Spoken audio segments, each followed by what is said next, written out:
Asian മാധ്യമങ്ങളെ കാണുകയാണ്. അതിലേക്ക് തീർച്ചയായിട്ടും. പക്ഷെ നല്ല രീതിയിൽ ഇവിടെ ഉള്ള വോട്ട് വെച്ച് നമ്മൾ ചെയ്തിരിക്കുന്നത് മാക്സിമം ആണ്. നല്ല രീതിയിൽ വന്നിട്ടുണ്ട്, ആളുകൾ ഇതിൽ പങ്കാളികളായിട്ടുണ്ട്. അത് ഭയങ്കര സ്വാഗതാർഹമായ ഒരു കാര്യമാണ് ഉണ്ടാകുന്നത്. ഈ പോളിംഗ് ശതമാനം കൂടിയതിൽ UDF എത്രത്തോളം വിജയപ്രതീക്ഷ? അല്ല, പോളിംഗ് ശതമാനം കൂടിയത് നമ്മളും നന്നായി വർക്ക് ചെയ്തിട്ടുണ്ട്. നമുക്ക് ചെയ്യാൻ പറ്റാവുന്ന അവസാനത്തെ വോട്ട് വരെ കൊണ്ടുപോയി നമ്മൾ ചെയ്യിച്ചിട്ടുണ്ട്. ഞാൻ കഴിഞ്ഞ ഒരു 30 വർഷത്തിനിടയിൽ കണ്ട UDFന്റെ പ്രവർത്തകരുടെയും നേതാക്കന്മാരുടെയും ഏറ്റവും മികച്ച തെരഞ്ഞെടുപ്പ് പ്രവർത്തനമായിട്ടാണ് ഞാനിതിനെ വിലയിരുത്തുന്നത്. ഞാൻ അടുത്തറിഞ്ഞ് കണ്ടിട്ടുള്ള 30 35 വർഷത്തെ 91 മുതൽ 91ലും നല്ല പെർഫോമൻസ് 2001ലും UDFന് ഉണ്ടായിരുന്നെങ്കിലും ഇതുപോലത്തെ ഒരു ആവേശകരമായ ഒരു പ്രവർത്തനം UDF പ്രവർത്തകരുടെയും നേതാക്കളുടെയും ഭാഗത്തു നിന്ന് എൻ്റെ ആദ്യത്തെ അനുഭവമാണ്. പൂർണ്ണമായിട്ടാണ് അവരെല്ലാം ഇത് ചെയ്തുകൊണ്ട് വർക്ക് ചെയ്തത്. സ്വാഭാവികമായിട്ടും ഞങ്ങൾക്ക് തുടക്കം മുതലേ തന്നെ വിജയപ്രതീക്ഷയുണ്ട്. മാത്രമല്ല, കഴിഞ്ഞ 2005 മുതൽ ഞങ്ങളുടെ കൂടെ ഇല്ലാതിരുന്ന നിരവധി വിഭാഗങ്ങൾ UDFനും പിന്തുണ പ്രഖ്യാപിച്ചിട്ടുണ്ട്. വലിയ തോതിലുള്ള ഒരു സോഷ്യൽ ബാക്കപ്പ് സാമൂഹ്യമായി ഞങ്ങൾക്ക് കിട്ടിയിട്ടുണ്ട്. ദളിത് സംഘടനകൾ ഉൾപ്പെടെയുള്ള ഒരു വലിയ വിഭാഗം UDFനെ പിന്തുണച്ചിട്ടുണ്ട്. പിന്നോക്കം നിൽക്കുന്ന ജനവിഭാഗങ്ങൾ പിന്തുണച്ചിട്ടുണ്ട്. പിന്നെ പണ്ടെല്ലാം കോൺഗ്രസിൻ്റെയും UDFൻ്റെയും കൂടെ നിന്നിരുന്ന ധാരാളം ആളുകൾ ഇടയ്ക്ക് വെച്ച് പല കാരണങ്ങൾ കൊണ്ട് പിണങ്ങിപ്പോയവരും മാറിപ്പോയവരും എല്ലാം ശക്തമായി തിരിച്ചു വന്നിട്ടുണ്ട്. അതിനുവേണ്ടി ഞങ്ങൾ പ്രവർത്തിച്ചിട്ടുണ്ട് 5 കൊല്ലം, കഴിഞ്ഞ 5 കൊല്ലം. അതിൻ്റെ റിസൾട്ട് കൂടി ഉണ്ടായിട്ടുണ്ട്. തീർച്ചയായും തുടക്കം മുതൽ പ്രതിപക്ഷ നേതാവ് പറയുന്നതാണ് 100 സീറ്റ് എന്നത്. ആ ആത്മവിശ്വാസത്തിൽ ഞാൻ അതിൻ്റെ ആത്മവിശ്വാസത്തിനൊരു രാഷ്ട്രീയമായ അടിത്തറയുണ്ട്. അത് പലർക്കും അത് മനസ്സിലായില്ല. നമ്മൾ വെറുതെ ഒരു നമ്പർ, ഒരു കൊട്ടക്കണക്ക് പറയുകയാണെന്നുള്ള രീതിയിലാണ്. ഞാൻ പറഞ്ഞല്ലോ, 2001 100 സീറ്റ് കിട്ടിയതാണ്. പിന്നെ 2005 മുതൽ ഒരുപാട് വിഭാഗങ്ങൾ UDFനെ വിട്ടുപോയിട്ടുണ്ട്. ഞാനതൊന്നും വിശദീകരിക്കുന്നില്ല. പക്ഷെ അവരെല്ലാം ഞങ്ങൾക്ക് തിരിച്ചു കൊണ്ടുവരാൻ ഞങ്ങൾക്ക് കഴിഞ്ഞിട്ടുണ്ട്.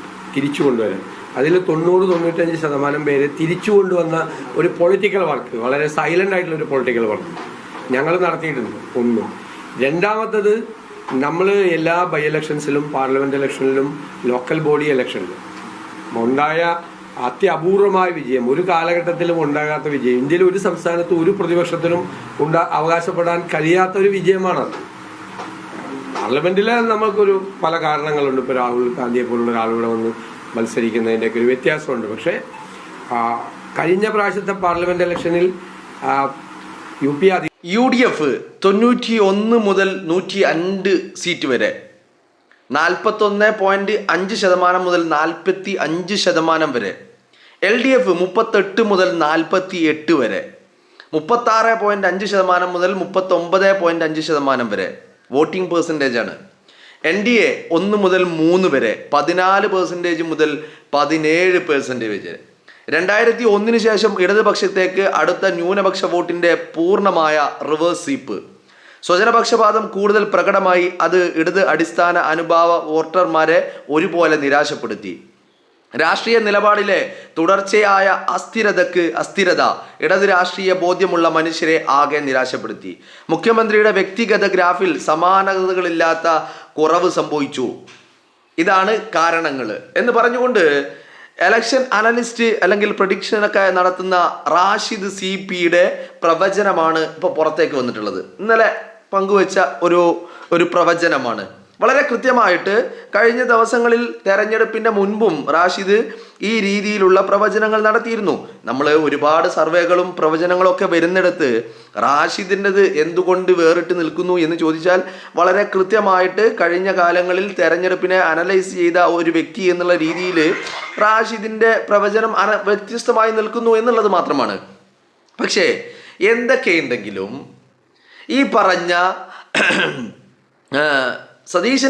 വി ഡി സതീശൻ പറഞ്ഞ കേരളത്തിൻ്റെ മുഖ്യമന്ത്രി ബഹുമാനപ്പെട്ട വി ഡി സതീശൻ പറഞ്ഞ 100+ എന്ന പോയിന്റിലേക്ക് കേരളത്തിൻ്റെ ഇലക്ഷൻ റിസൾട്ട് വരാൻ പോവുകയാണ്.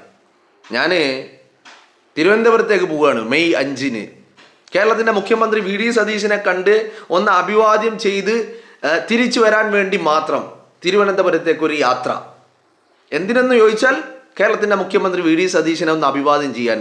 കൂടെ ആരെങ്കിലും വരുന്നുണ്ടെങ്കിൽ വരാം, ഫുൾ ചെലവ് ഫ്രീ. കേരളത്തിൻ്റെ മുഖ്യമന്ത്രി വി ഡി സതീശനെ അഭിവാദ്യം ചെയ്യാൻ വേണ്ടിയിട്ടാണ് നമ്മൾ പോകുന്നത്. അപ്പോൾ പറഞ്ഞു വരുന്നത് വലിയ ഒരു മുന്നേറ്റം ഇന്നലെ നടന്ന തെരഞ്ഞെടുപ്പിൻ്റെ പോളിങ്ങും അതിൻ്റെ റിസൾട്ടും അതിൻ്റെ അനാലിസിസുകളൊക്കെ നടക്കുമ്പോൾ വലിയ ഒരു മുന്നേറ്റം. കഴിഞ്ഞ ദിവസം വരെ പലതും പറഞ്ഞ ആളുകൾ ഇന്നലെ പോളിംഗ് കൂടി കഴിഞ്ഞതോടുകൂടി പലരും മാറ്റി പറഞ്ഞു തുടങ്ങിയിരിക്കുന്നു. പലരും എന്ന് പറഞ്ഞാൽ ഈ പറയുന്ന ഇടതുപക്ഷ അനുകൂലമായി നിരീക്ഷണങ്ങൾ നടത്തുകയും അല്ലെങ്കിൽ അത്തരം ഇടതുപക്ഷ അനുകൂലികൾ എന്ന് പറയപ്പെടുന്ന അത്തരം ചില ആളുകൾ പോലും ഇന്നലെ രാത്രിയോടുകൂടി അഥവാ പോളിംഗ് ഒഫീഷ്യലായിട്ട് വോട്ടിംഗ് അവസാനിച്ച് ഇത്ര ശതമാനം പോളിംഗ് എന്ന് വന്നതോടുകൂടി നമ്മൾ കേരളം കണ്ടില്ലാത്ത ഒരു വലിയ പോളിംഗ് ഇന്നലെ നടന്നു. ഒരു അറൗണ്ട് 80% അല്ലേ? ആ 80 ആസ്പാസ് എത്തിയ ആ ഒരു പോളിംഗ് കൂടി നടന്നതോടുകൂടി 100+ എന്ന് വി ഡി സതീശൻ പറഞ്ഞ ആ ഒരു പോയിന്റിലേക്ക് മിക്ക ആളുകളും ഇപ്പം എത്തിച്ചേരുന്നുണ്ട്. എന്ന് പറഞ്ഞാൽ കഴിഞ്ഞ ദിവസങ്ങളിൽ തെരഞ്ഞെടുപ്പ് തുടങ്ങുന്നതിന് മുമ്പ്, നോട്ടിഫിക്കേഷൻ പോലും വരുന്നതിന് മുമ്പ് ബഹുമാനപ്പെട്ട വി ഡി സതീശൻ പറഞ്ഞ കാര്യങ്ങൾ 100+ എന്ന് പറയുന്ന 100 സീറ്റ് എന്ന് പറഞ്ഞ ആ ഒരു നാഴികക്കല്ലിലേക്ക് ഇപ്പോൾ എത്തുമെന്ന് അന്ന് സതീശനെ പരിഹസിച്ച ആളുകൾ ഒക്കെ പറയുന്നുണ്ട്. സതീശൻ വളരെ കൃത്യമായിട്ട് ഈ തെരഞ്ഞെടുപ്പിൻ്റെ ഒരു പ്രത്യേകത എന്തെന്ന് ചോദിച്ചാൽ കഴിഞ്ഞ 5 വർഷം എന്ന് പറയുന്നത് അത് UDFനെ സംബന്ധിച്ചിടത്തോളവും എസ്പെഷ്യലി കോൺഗ്രസ് എന്ന് പറയുന്ന പ്രസ്ഥാനത്തെ സംബന്ധിച്ചിടത്തോളവും ഒരു ഉയർത്തെഴുന്നേൽപ്പിൻ്റെ കാലമായിരുന്നു എന്നുള്ളതാണ്.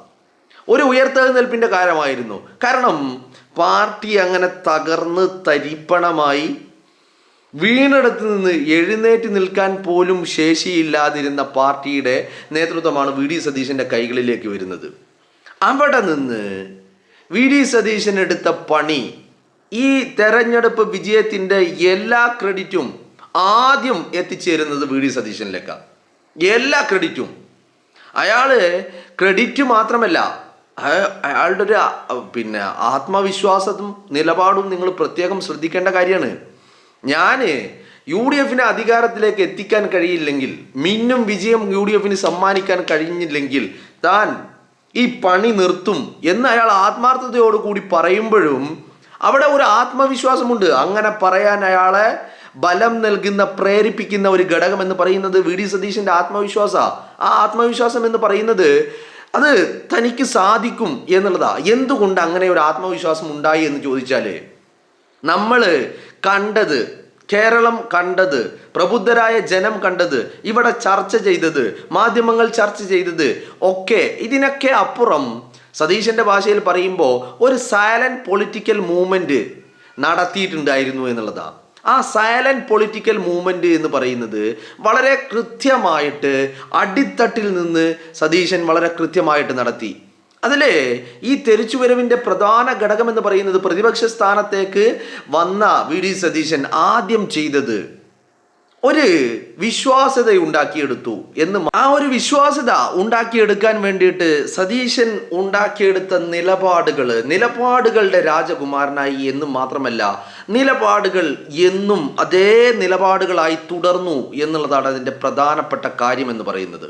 ആ നിലപാടുകൾ തന്നെയാണ് ഈ പറയുന്ന UDFൻ്റെ നേതാക്കന്മാരായിട്ടുള്ള എല്ലാവരുമായിട്ട് നല്ല ബന്ധമുണ്ടായിരുന്നു. പക്ഷേ സതീശിനെക്കാളും സീനിയർ ആയിട്ടുള്ള പലരും അവിടെ നിൽക്കുമ്പോഴും നേതൃത്വ സ്ഥാനത്ത് സതീശൻ വരുമ്പോൾ ഇവരുമായിട്ടൊക്കെ നല്ല ബന്ധം ഉണ്ടാക്കിയെടുക്കാൻ സാധിച്ചു എന്നും മാത്രമല്ല, സാധാരണക്കാരായിട്ടുള്ള ജനങ്ങളുമായിട്ട് വളരെ സൈലൻ്റായിട്ട് വളരെ കൃത്യമായിട്ട് പണിയെടുത്ത് കഷ്ടപ്പെട്ടിട്ട് തന്നെയാണ് സതീശൻ ഇന്ന് ഇവിടെ വന്നിരിക്കുന്നത്.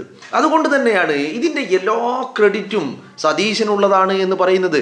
ഇന്നിപ്പോൾ സതീശൻ കഴിഞ്ഞ ദിവസങ്ങളിൽ 100+100+100+100+ എന്ന് പറഞ്ഞപ്പോൾ കളിയാക്കിയവർ, പരിഹസിച്ചവർ, അധിക്ഷേപിച്ചവർ, വ്യക്തിഹത്യ നടത്തിയവർ, ആ മനുഷ്യനെ പിച്ചു ചീന്താൻ ശ്രമിച്ചവർ, അയാളെ നുണയാനാക്കാൻ ശ്രമിച്ചവർ, ജനം ഒരു വിധി എഴുതിയിട്ടുണ്ട്. മെയ് 4-ന് റിസൾട്ട് വരുമ്പോൾ ഇവിടുത്തെ കേരളത്തിലെ പ്രബുദ്ധരായ ജനത്തിൻ്റെ തിരിച്ചറിവ് കൂടി ഇത്തരക്കാർക്ക് മനസ്സിലാകുമെന്നുള്ളതാണ്. ആരാണ് നുണയൻ, ആരാണ് കൊള്ളാത്തവൻ, ആരാണ് കടക്ക് പുറത്ത് എന്ന് പറയേണ്ടവൻ, ആരെയാണ് വീട്ടിലിരുത്തേണ്ടത് എന്നതിനൊക്കെ കുറിച്ച് ജനത്തിന് വളരെ കൃത്യമായ ധാരണകളുണ്ട് എന്നുള്ളതാണ്. മനസ്സിലായില്ലേ? മാത്രവുമല്ല, UDFന് കേരളത്തിലെ എല്ലാ ജനങ്ങളുമായിട്ടും ഒരു നല്ല ബന്ധമുണ്ടാക്കിയെടുക്കാൻ സതീശനെ കൊണ്ട് കഴിഞ്ഞു എന്നുള്ളതാണ്. അപ്പോൾ പറഞ്ഞു വരുന്നത് മെയ് 5-ന് ആരെങ്കിലും എൻ്റെ കൂടെ വരുന്നുണ്ടെങ്കിൽ വന്നോ, ഫുൾ ചെലവ് മുഖ്യമന്ത്രി വി ഡി സതീശനെ കണ്ട് ഒന്ന് കൈ കൊടുത്ത് ഹസ്തദാനം ചെയ്ത് ഒന്ന് അഭിവാദ്യം ചെയ്തിട്ട് തിരിച്ചു വരാം. ഫുൾ ചെലവ് എൻ്റെ വക. ആർക്കെങ്കിലും ആഗ്രഹമുണ്ടെങ്കിൽ വരാം.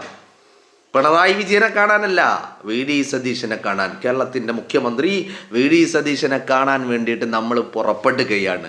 അപ്പോൾ വലിയ വിജയം എന്ന് പറഞ്ഞാൽ 100+ എന്നൊക്കെ പറയുന്നത് 100+ ഒന്നല്ല. എൻ്റെ ഒരു ഇതിൽ കണക്ക് കൂട്ടല് കോട്ട കൊത്തളങ്ങളെന്ന് അഹങ്കരിച്ചവർ അവകാശപ്പെട്ടവർക്കുള്ള ഒരു മറുപടി കൂടിയായിരിക്കും ഈ തെരഞ്ഞെടുപ്പ്. അതിൽ വർഷങ്ങളായിട്ട് പതിറ്റാണ്ടുകളായിട്ട് അടക്കി ഭരിച്ച പലയിടങ്ങളും അടിവേരറക്കം അറുത്ത് മാറ്റിയിട്ടുണ്ട് എന്നുള്ളതാണ്. മനസ്സിലായില്ലേ? അപ്പോൾ ഞാൻ പറഞ്ഞു വന്നത്, ഇപ്പം എല്ലാവരും സമ്മതിക്കുന്നുണ്ട്. ഇന്നലെ ഈ പോളിംഗ് കൂടി കഴിഞ്ഞതോടുകൂടി, തെരഞ്ഞെടുപ്പ് കൂടി കഴിഞ്ഞതോടുകൂടി എല്ലാവരും കൃത്യമായിട്ട് ഈ പറയുന്ന സതീശൻ പറഞ്ഞ 100+. ഇപ്പോൾ ചില ആളുകളൊക്കെ കഴിഞ്ഞ ദിവസം പോലും ഞാൻ ആളെ പേരൊന്നും പറയുന്നില്ല കേട്ടോ, ഒരു വ്യക്തിയുണ്ട് നിരന്തരമായിട്ട് CPM അനുകൂലമായി സംസാരിക്കുന്ന ഒരു വ്യക്തിയാണ്. അപ്പോൾ CPM അനുഭാവി കൂടിയാണ് ആ വ്യക്തി കഴിഞ്ഞ ദിവസം പറഞ്ഞത്, ഇപ്പോൾ ഇന്നലെ തെരഞ്ഞെടുപ്പ് നടക്കുന്നതിൻ്റെ ഏപ്രിൽ 8-ാം തീയതി പറഞ്ഞത് ഒരു 70 മുതൽ 80 വരെ സീറ്റ്, അത് UDF-നും ആവാം LDF-നും ആകാം. അതായിരുന്നു അയാളുടെ ഒരു കാൽക്കുലേഷൻ എന്ന് പറയുന്നത്. 70 മുതൽ 80 വരെ സീറ്റ് എന്നുള്ളതായിരുന്നു അയാളുടെ കാൽക്കുലേഷൻ. അത് ഏപ്രിൽ 8-ന് പറഞ്ഞതാ. പക്ഷേ ഇന്നലെ തെരഞ്ഞെടുപ്പ് കഴിഞ്ഞ് പോളിംഗ് അവസാനിച്ചതോടുകൂടി ആ വ്യക്തി ഇന്നലെ പറഞ്ഞത്, ഞാൻ കഴിഞ്ഞ ദിവസം പറഞ്ഞത് മാറ്റുന്നു, 100+ എന്ന് സതീശൻ പറഞ്ഞതിനെ ഞാൻ അംഗീകരിക്കുന്നു, അങ്ങോട്ടാണ് ഈ പോക്ക് എന്നുള്ളത്. ഇതിപ്പോൾ കേരളത്തിൽ എല്ലാവരും പറയുന്നുണ്ട്, പറയാൻ ആരും ബാക്കിയില്ല. കാരണം ഇന്നലത്തെ പോളിംഗ് കണ്ടാൽ നമുക്കറിയായിരുന്നു, ജനം ചിലത് തീരുമാനിച്ചിറങ്ങിയതായിരുന്നു. ചില അഹങ്കാരത്തിന്, ചില ധാർഷ്ട്യത്തിന്, ചില ഹുങ്കിന് മറുപടി പറയണമെന്നുള്ളത്. അത് ജനം ഇന്നലെ പറഞ്ഞു എന്നുള്ളതാ. അതാണ് ഇപ്പോൾ ഒരുത്തനും മിണ്ടുന്നില്ല, മിണ്ടാട്ടമില്ല എന്നുള്ളതാ. ആ ഒരു തരംഗം എന്നൊന്നൊക്കെ പറയാൻ പറ്റില്ല. ഇത് സുനാമി ആയിരുന്നു, UDF സുനാമി. അടിച്ചങ്ങോട്ട് വീശി കട പുഴക്കി എറിഞ്ഞു എല്ലാത്തിനെയും എന്നുള്ളതാണ് നമുക്ക് മനസ്സിലാക്കാൻ സാധിക്കുന്നത്. അപ്പോൾ ഇവിടെ കോമഡി ഇപ്പം എന്താണെന്ന് വെച്ചാൽ, കേരളത്തിൻ്റെ നിയമസഭയിൽ പിണറായി വിജയൻ ഉണ്ടാകുമോ എന്നുള്ളത് തന്നെ വലിയൊരു കോമഡി ആയിട്ട് മാറി നിൽക്കുക. നിയമസഭയിൽ പിണറായി വിജയൻ ഉണ്ടാകുമോ എന്നുള്ള കാര്യം പോലും ഉറപ്പില്ലാത്ത ഘട്ടത്തിലൂടെയാണ് കടന്നു പോകുന്നത്. പിണറായി വിജയന് നിയമസഭയിൽ ഇരിക്കാനുള്ള അവസരം ഈ തെരഞ്ഞെടുപ്പ് ഇല്ലാതെയാക്കുമെന്നുള്ളതാണ് പലരും ചൂണ്ടിക്കാണിക്കുകയും ചെയ്യുന്നത്. അപ്പം ഞാൻ പറഞ്ഞു വന്നത്, മെയ് 4 വൈകുന്നേരം എന്ന് പറയുന്നത് അത് UDF-ൻ്റെതാ. നമ്മൾ കാത്തിരിക്കുന്നത് ഇനിയുള്ള ദിവസം UDF-ൻ്റെതാ. പക്ഷെ കാത്തിരിപ്പ് എന്തിനാണെന്ന് ചോദിച്ചാൽ, വളരെ കൃത്യമായിട്ട് നമ്മൾ ഈ പറയുന്ന 100+ എന്ന് പറയുന്ന ഫിഗർ എവിടെ വരെ പോകും എന്നുള്ളത് അറിയാൻ വേണ്ടിയിട്ടാണ്. എൻ്റെ ഒരു കാൽക്കുലേഷൻ ആണെങ്കിൽ ഒരു 120 എന്നുള്ള ഒരു സംഖ്യയിലേക്ക് പോലും ഇത് എത്തിച്ചേരാം. അതിന് പല കാരണങ്ങളുണ്ട് കേട്ടോ, പല കാരണങ്ങളിൽ ഏറ്റവും പ്രധാനപ്പെട്ട കാരണം എന്ന് പറയുന്നത്, പിണറായി വിജയൻ എന്ന് പറയുന്ന ഒരു ഫേസിനെ വെച്ചിട്ട് CPM ഈ തെരഞ്ഞെടുപ്പിനെ നേരിട്ടു എന്നുള്ളതാണ്. അത് കഴിഞ്ഞ പ്രാവശ്യം അവർക്ക് അനുകൂലമായാലും ഈ പ്രാവശ്യം പിണറായി വിജയനെതിരായ വിരുദ്ധ ഒരു വലിയ വികാരം അത് ഈ പാർട്ടിക്കിടയിൽ CPM-ൻ്റെ അകത്തുള്ള ആളുകൾക്ക് പോലും ഉണ്ടായി എന്നുള്ളതാണ് അതിൻ്റെ ഏറ്റവും വലിയ പ്രത്യേകത എന്ന് പറയുന്നത്. ഈ പാർട്ടിക്കകത്ത്, CPM-നകത്ത് പോലും ഈ പിണറായി വിരുദ്ധ ഒരു നിലപാടുകൾ ജനങ്ങളുടെ ഇടയിൽ ഉണ്ടായി എന്നുള്ളത് അവർ തിരിച്ചറിഞ്ഞില്ല, CPM തിരിച്ചറിഞ്ഞില്ല എന്നുള്ളതാണ് അതിൻ്റെ ഏറ്റവും മർമ്മപ്രധാനമായ കാര്യം എന്ന് പറയുന്നത്. അപ്പോൾ 100+ എന്ന് സതീശൻ പറഞ്ഞത്, അതിനെ പരിഹസിച്ചവർ ഇന്ന് സതീശൻ 100+ എന്ന് പറഞ്ഞപ്പോൾ പലരും 110+, 120+ എന്നൊക്കെ പറയാൻ തുടങ്ങിയിരിക്കുന്നു എന്നുള്ളതാണ്.